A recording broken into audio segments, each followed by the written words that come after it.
유튜브 시청자 여러분 안녕하십니까? 뉴스의 재해석, 뉴재석의 정정섭입니다. 광주 전남 지역의 핫 이슈를 깊숙이 들여다보면서 재미있고 유쾌하게 풀어보는 시간, 뉴재석의 핫 코너 정정박의 노컷 인사이드. 유튜브 시청자 여러분 구독하기, 좋아요 잊지 마시고요. 자, 오늘 박효진 기자 나왔습니다. 우리 인사 한번 시원하게 우리 뉴재석 시청자 여러분께 인사드리고 시작할까요? 네. 여러분 안녕하십니까? 안녕하십니까? 박효진 기자 인사도 힘차게 하셨는데 오늘 내용도 힘차게 보람있게 해주셨으면 좋겠습니다. 오늘은 어떤 이야기를 좀 나눠볼까요? 사실 좀 이렇게 어떻게 보면 좀 안타까운 사연이라 좀 이렇게 웃으면서 하기 좀 힘든 내용이긴 한데요. 그 다름이 아니라 그 저희가 그 지난달부터 지난주 금요일까지 그 8회에 걸쳐서 노고천 외국인 노동자의 눈물, 코리안 드림은 없다를 연속 보도했습니다. 르포 기획 기사. 예, 그렇습니다. 예. 오늘은 그때 이제 기사에 미처 담지 못했던 이야기를 한번 같이 이렇게 나눠보고 싶습니다. 저도 직접 이제 박효진 기자가 쓴 이 기사를 뉴스를 읽으면서 상당히 답답하고 마음이 아팠어요. 관심 가지고 잘 살펴봤었는데 이 박 기자가 직접 섬에 들어가서 이 잠을 자기도 하고 외국인 노동자들을 직접 만나면서 그들의 애환을 같이 이야기 나누고 고생이 많았다고 들었어요. 취재하면서 가장 기억에 남았던 일이 뭡니까? 일단은 그 이제 제가 그 전북의 그 게야도라는 섬에 갔는데요. 섬에 가보니까 섬 인구의 3분의 1이 외국인 노동자입니다. 그래서 이렇게 아무래도 이렇게 외국인 노동자들은 젊고 그렇다 보니까 섬 주민들 대다수가 이렇게 외국인 노동자인 것처럼 느껴질 정도로 아주 많은 사람이 있어서 좀 놀랐습니다. 보통 섬에는 이제 외국인 노동자를 많이 고용해서 쓰는, 그렇죠. 우리나라 사람들이 잘 가지 않으려고 하니까 그런 추세인 것 같네요. 예. 그리고 그 좀 어떻게 보면 좀 이렇게 하면서 가슴이 아팠던 상황인데, 이게 외국인 노동자들은 1년에 한두 번만 그 육지로 나오는 경우가 많거든요. 그러다 보니까 그들을 이제 외부에서 이렇게 지원해주는 시민단체나 종교단체 관계자분들이 좀 먹을거리 좀 싸서 좀 이렇게 전달해달라 이런 요청을 했는데, 제가 이렇게 전달하니까 수십 번을 인사를 하는 거예요. 고맙다고. 그래요? 그러니까 이렇게 막 바깥 음식을 먹을 기회가 없고 이렇게 생선에다가 이렇게 라면만 먹고 이렇게 지내다 보니까 좀 이렇게 그 점이 좀 많이 가슴이 아팠습니다. 그러니까 삶의 가장 기본이 되는 의식주가 제대로 좀 해결되지 않는 그런 모양새인 것 같네요. 그렇습니다. 이제 뭐 이제 의식주 중에 이제 그 옷은 물론이고요. 아까 뒤에 이야기하겠지만 이제 그 잠자리 같은 경우도 뭐 이렇게 곰팡이가 피고 있고 뭐 그 샤워실 없고 화장실 없고 난리가 아닙니다. 기본적인 생활권은 보장을 해줘야 되는 게 고용하는 사람의 입장에서 아주 당연한 거고, 또 그들이 누려야 할 인권, 행복 추구권이 있는데 좀 안타까운 그런 현실이 아닌가 싶습니다.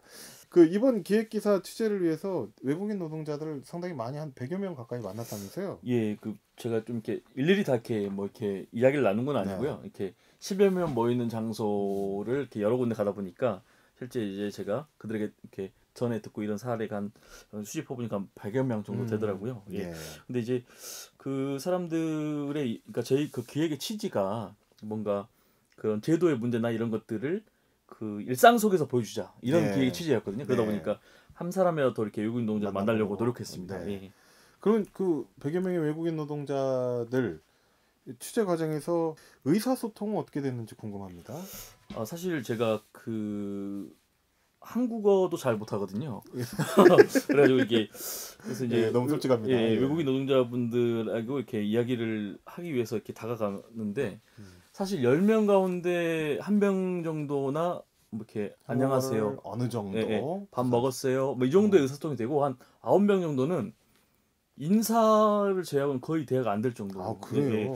그래서 이게 좀 이런 현실을 보면서 그래서 제가 그 이제 어떻게 할까 고민하다, 사실 통역을 해주신 분들 도움도 많이 받긴 했는데 요즘은 그 스마트폰에 통역 앱이 있지 않습니까? 통역 앱이 그냥 들리는 대로 이렇게 해서 좀 힘들었을 텐데. 그렇죠. 이제 뭐 좀 어려운 질문은 안 돼요. 그러니까 뭐 예를 들어서 월급을 언제 마지막으로 받았어요? 이렇게 물어보면 인식을 잘 못하더라고요. 그러니까 인식 못하는 월급 얼마야 이 정도. 그래서 몇 번 이렇게 반복해서 물어보고 나중에 녹음해 온 거를 이제 다른 분들이 물어보기도 하고 이런 식으로. 근데 그들이 이 한국어 시험을 보고 들어온다고 들었는데 최소한의 의사소통도 안 된다면 일하기도 힘들 것 같고 고용주 입장에서도 좀 어려울 것 같은데 좀 문제 심각한 거 아닌가요? 그러니까 좀 이제 뭐 흔한 비유로 우리 뭐 토익 토플 점수 높다고 회화를 잘하는 건 아니니까. 그렇죠. 똑같습니다. 그러니까 이제 그 이제 토픽이라는 한국어 시험을 보는데요. 네. 근데 그 시험은 이제 문법이나 독해 중심이다 보니까 아무래도 이제 의사소통과는 그리고 약간 좀 단기간에 벼락치기로 해가지고 이렇게 최소한의 점수만 넘는 이런 좀 상황이거든요. 그리고 이렇게 농어촌 외국인 노동자 같은 경우는 상대적으로 이렇게 점수가 낮은 분들이 많이 와요. 그러니까 그 시험조차도 좀 점수가 낮은 분들이 오다 보니까 예.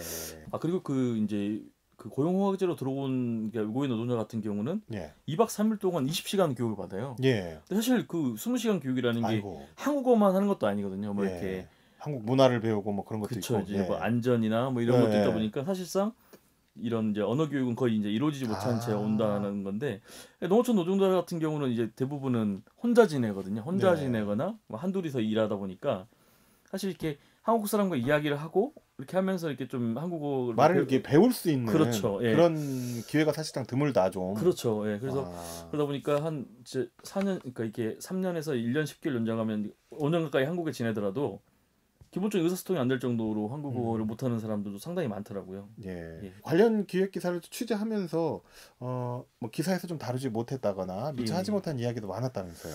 예, 그렇습니다. 그 이제 사실 그 우리가 외국인 노동자라고 하면 대부분 이제 제조업에서 일한다고 생각하기 쉽잖아요. 근데 그렇죠. 올해 이제 11월 기준으로 한 4만 5천 명이 들어왔는데 9천 명 정도가 농어촌 축산업 종사자예요. 그러니까 20%면 사실 굉장한 20%. 비율인데. 예. 근데 이제 아직까지는 이제 그 사람들에 대한 그 외국인 노동자들에 대한 인식이 부족하기 때문에 예, 제대로 이렇게 인권적으로 보호를 받지 못한 채 일하고 있는 상황입니다. 예.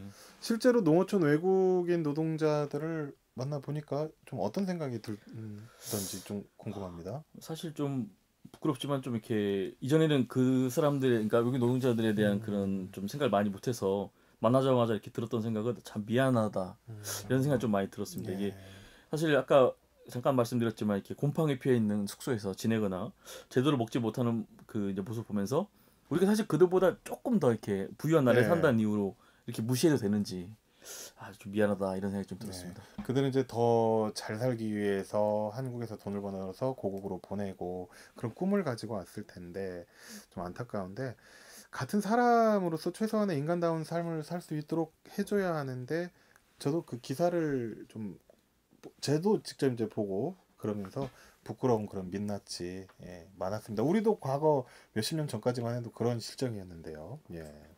그렇습니다. 그러니까 이게 좀 농어촌의 특수성이 있거든요. 그러니까 예를 들면 도시 지역 같은 경우는 예를 들어서 좀 일을 끝나고 뭐 맛있는 걸 먹으러 갈 수 있고, 그렇죠. 그리고 이제 상황에 따라서 숙소 제공이 어려울 경우에는 이렇게 외국인 노동자 몇 명이 이렇게 집을 얻어서 산다거나 이런 게 가능한데 사실 이제 특히나 섬 지역 같은 경우는 진짜 뭐 그 고용주가 숙소를 그 제공해주지 않으면 진짜 이게 노숙을 해야 되는 그런 상황이 되거든요. 아이고, 예. 근데 이제 이런 특수성이 반영되지 않았다. 그러다 보니까 사실상 고용주의 말에 따르거나 도망치거나 둘 중에 하나를 선택할 그렇죠. 수밖에 없는 상황입니다. 예. 근데 이제 또 먹고 살면서 고국으로 또 송금도 해야 되는 실정이니까 어쩔 수 없이 따라야 되는 그런 실정인 거네요. 네. 연속 기획기사 보도하면서 그 외국인 노동자에 대한 혐오, 그러니까 그런 댓글들, 우리나라 사람들이 혐오 댓글들도 많이 달고 그랬잖아요. 그것 때문에 좀 시달렸죠.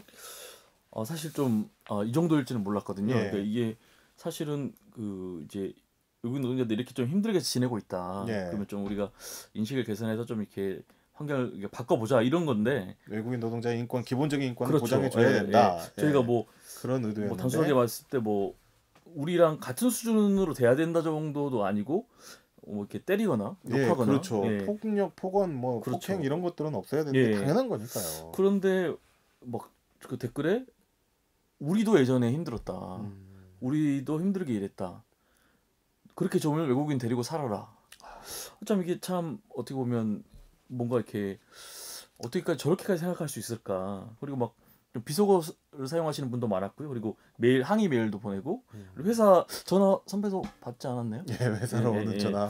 가지고 저한테 많이 왔습니다. 다시는 외국인 노동자 관련 기사를 쓰지 않겠다고 약속해라. 그런 약속하지 않으면 전화 끊지 않겠다 이러는 거예요. 그래서 세상이 너무 각박해졌습니다. 예, 그래서 아니 그 이제 청취자가 어떤 좀 이렇게 그 이제 상황이었는지 모르겠지만 그렇게까지 이야기하시는 분들 좀 계시더라고요. 뭐 청취자나 독자들의 항의를 뭐 수긍은 해야 되겠지만 이 자리를 빌려서 우리 박 기자도 하고 싶은 이야기가 좀 있을 것 같아요. 예. 사실 이제 이제 외국인 노동자에 대한 혐오가 나타나는 가장 큰 이유가 이제 우리 일자리를 뺏는다 이건데 제가 취재를 해보니까 그 고용주들의 생각은 이렇습니다. 그러니까 한국 사람들이 일을 안 하니까 외국인 노동자를 쓴다. 예. 근데 실제 이제 하루 12시간씩 한 달에 하루 이틀 쉬면서 한 200만 원 이 정도 예. 이런 상황에 사실 이제 우리 같은 경우는 이제 일을 하려는 사람이 사실 많지 않잖아요. 그렇죠. 힘든 일을 안 하려고 하는 예, 그러다 보니까 사실 뭐 일부 고용주들은 내가 돈을 또 더 주더라도 한국인을 쓰고 싶은데 하겠다는 사람이 없다 이렇게 이야기하는 거예요. 그래서 이게 그런 상황에서 이제 어쩔 수 없이 외국인 노동자를 그렇죠. 그래서 이게 고용하는 거네요. 외국인 노동자 우리 일자리를 뺏는다는 주장은 약간 논리적으로 모순이 있다 이런 생각이 좀 들었습니다. 예. 그러니까 아무리 외국인 노동자가 한국에 들어오고 싶더라도 그들을 필요로 하는 고용주가 없으면 또 한국에 들어올 수 없다는 이야기로 해석될 수도 있겠네요. 그렇죠. 그러니까 이게 우리가 필요로 하는 숫자만큼만 들어올 수 있거든요. 그러니까 예. 그 사람들이 신청을 한다고 하더라도 이쪽에서 요구하는 이제 쿼터가 없으면 못 들어오는 겁니다. 예. 그래서 좀 우리가 그래 나쁘게 생각할 게 아니라 저 사람들은 우리의 필요에 의해서 온 사람들이기 때문에 최소한의 이제 보장을 해줬으면 좋겠고요. 그렇죠. 네, 그리고 이거는 좀 우리를 위해서라도 그 사람들을 좀 이렇게 인권 침해에서 방치해서는 안 될 것 같습니다. 예. 그리고 외국인 노동자들이 하도 폭언이나 폭행 뭐 이런 것들 뭐 시달리기 때문에 외국인 노동자들이 언제든지 녹음 녹화할 수 있도록 휴대전화 이 버튼을 누를 준비를 하고 있다는 그런 사실 박효진 기자 취재 기사에서 알았는데 가슴 아프더라고요. 어떻게 보면 너무나. 그렇죠. 예, 그러니까 이게 일단은 의사소통이 안 되는 상황에서 무조건 소리를 치니까 예를 들어서 그런 상황에 이제 계속 이제 반복해서 살 수는 없으니까 어떻게 보면 이제 사업장을 변경하기 위해서는 좀 이제 증거 자료가 필요하거든요. 그리고 예전에 영암에서 이주민 여성이 남편에게 맞은 동영상이 그렇죠. 있었잖아요. 예. 그런 것처럼 이제 그런 영상이 있어야 이제 나중에 문제 제기를 할 수 있기 때문에 항상 이렇게 준비를 하고 있는 안타까운 상황이었고 그리고 실제로 이렇게 몇 개를 들어봤어요. 뭐 이렇게 소위 말하는 이제 그런 뭐 이렇게 욕설은 진짜 쌍시시 들어가는 욕설들 너무 많았고요. 그리고 참 안타까운 상황이었습니다. 네. 또 이번에 박유진 기자의 보도를 통해서 이 광주 CBS 보도를 통해 드러난 충격적인 사실 가운데 하나가 외국인 노동자들이 양식장이나 어선 그리고 사실상 유인도라고 하지만 무인도에서 홀로 지낸다는 게 이게 사실입니까?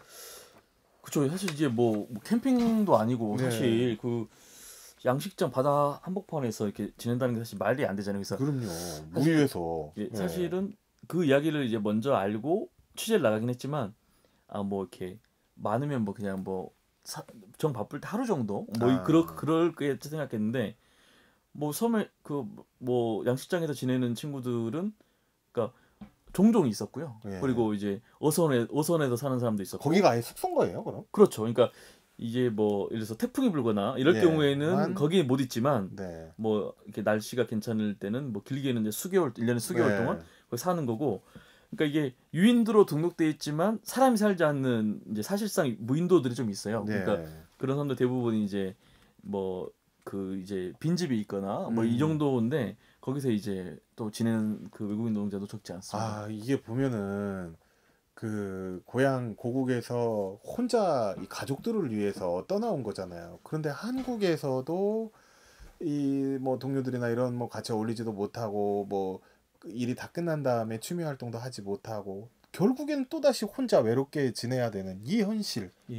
이들의 마음을 우리가 좀 보듬어 줘야 되지 않을까. 그러니까 이게 저는 사실은 이제 일하는 시간이 너무 길고 하다 보니까 뭐가 힘드냐 물어봤을 때 일이 너무 힘들다 이런 이야기를 물론 많이 했죠. 근데 그런 게 대부분이라고 생각했는데 사실은 외롭다는 이야기를 진짜 많이 하더라고요. 아니 이게 사람이 노동을 하고 어느 정도 이렇게 회복이 돼야 되는데 그런 상황이 안 되다 보니까 외롭다, 외로움이 제일 힘들다 이런 얘기를 많이 하더라고요. 또 일하는 게 마음에 들지 않는다는 이유로 내쫓기는 외국인 노동자들 뭐 이렇게 돈도 제대로 받지 못하고 많다면서요? 그러니까 이게 사실 일을 일단은 의사소통이 잘 안 되니까 알려주기가 힘들잖아요. 그런 상황에서 이제 자기 말 안 듣는다고 쫓아내거나 그리고 자기는 이렇게 일을 했으면 좋겠는데 저렇게 일을 한다는 이유 좀 나가라 그러고. 근데 사실 이제 참 그게 이제 고용주들을 만나보면 자기들은 실제 내쫓으려고 했던 게 아니고 좀 일을 열심히 하게 만들려고 경각심을 주기 위해서 이런 이야기를 많이 해요. 근데 이제 사실 뭐 이렇게 좀 요즘 뭐 애들한테도 이렇게 뭐 집 나가라 이런 거 좀 학대가 될 수 있잖아요. 네, 그들에게는 얼마나 상처인데요. 그렇죠. 사실 한마디 또 한마디가 갈 데도 없잖아요. 갈 데도 그렇죠, 없는데 갈 데가 그러다 없죠. 보니까 엄청난 상처를 받으면서 네. 그래서 이렇게 짐을 싸서 이렇게 나와야 되는 그런 상황들이 반복되고 있습니다. 예, 뭐 할 이야기가 많이 있을 것 같은데 마지막으로 우리 박 기자 하고 싶은 이야기가 좀 있을 것 같아요. 취재하면서. 예. 사실 그 이제 좀 뭐 기사 전체적인 내용과는 크게 상관없는데 이제 보통 이제 요즘은 외국인 노동자라는 표현보다는 이주 노동자 표현을 많이 써요. 그러니까 예. 이게 좀 외국인이라는 그 단어 자체가 갖고 있는 그 차별성, 그렇죠. 예, 좀 배타적인 의미도 좀 있는 것 같고. 예. 그리고 좀 이제 쉽게 얘기해서 그 이제 그러니까 외국 출신이지만 국적은 한국인인 사람들도 있잖아요. 예. 그 사람들도 이제 포용하지 못하는 그런 점들 때문에 이제 이주 노동자라는 표현을 많이 쓰는데 저희는 많이 고민했습니다. 저희도 예. 이주 노동자라는 표현을 이제 써야 될까 근데 이제 근데 저희는 이제 이번 기회까지는 외국인 노동자라는 표현을 써서 일부러 좀 더 그렇죠. 나타내려고 하는 기본적으로 이제 저희 이제 부제가 코리안 드림은 없다거든요. 그러니까 사실 이제 그 차별받고 있는 그런 현실을 보여주기 위해서 보다 이렇게 많은 독자들을 좀 다가서기 위해서 그런 표현을 썼고요. 그리고 이렇게 저희가 이제 사실은 불법 외국인 노동자라고 기사에서 지칭을 많이 했어요. 근데 제가 그 관련해서 도와주시는 변호사님을 만나서 이런 이야기를 하시더라고요. 어떻게 사람이 불법일 수가 있냐. 사람이 불법일 수는 없거든요. 그래서 사실 이게 좀 바람직한 용어는 허가 미허가. 미허가 외국인 노동자 이렇게 쓰는 게 적절하다. 하지만 저희가 이제 이해를 돕기 위해서 이런 표현 썼다. 좀 이해해 주시면 감사하겠습니다. 아무튼간에 외국인 노동자들, 그러니까 이주 노동자들이 고국을 정말 눈물 나는데 가족을 또 놔두고 한국에 와서 일하고 있는데 그들의 기본적인 생활권은 우리가 보장해 줘야 되지 않을까. 정말 우리도 과거에 그랬다. 이런 표현 그렇죠. 정말 이거 사장님 나빠요. 막 이런 정말 아유. 내가 맞았다고 누구를 때리는 건 안 되는 거거든요. 예를 들어서 그들 좀 보듬을 수 있는 큰 나라가 되길, 큰 고용주가 되길, 큰 한국 사람이 되길 소망해 봅니다. 우리나라 사람들 정말 많잖아요. 그렇죠. 마지막으로 제가 같이 코리안 드림은 있다 한번 외치고 싶은데 괜찮으실까요? 한번 외쳐볼까요? 코리안 드림은 있다. 네, 박 기자 오늘 여기까지 하겠습니다. 농어촌 외국인 노동자들이 다시 코리안 드림을 꿈꿀 수 있는 대한민국이 되길 소망합니다. 외국인 노동자는 노동력이 아닌 인권 측면에서 바라보길 바라며 이상 뉴재석의 정조박의 노컷 인사이드였습니다. 유튜브 채널 뉴재석 많이 사랑해 주십시오. 인사드리고 마치겠습니다. 여러분 고맙습니다.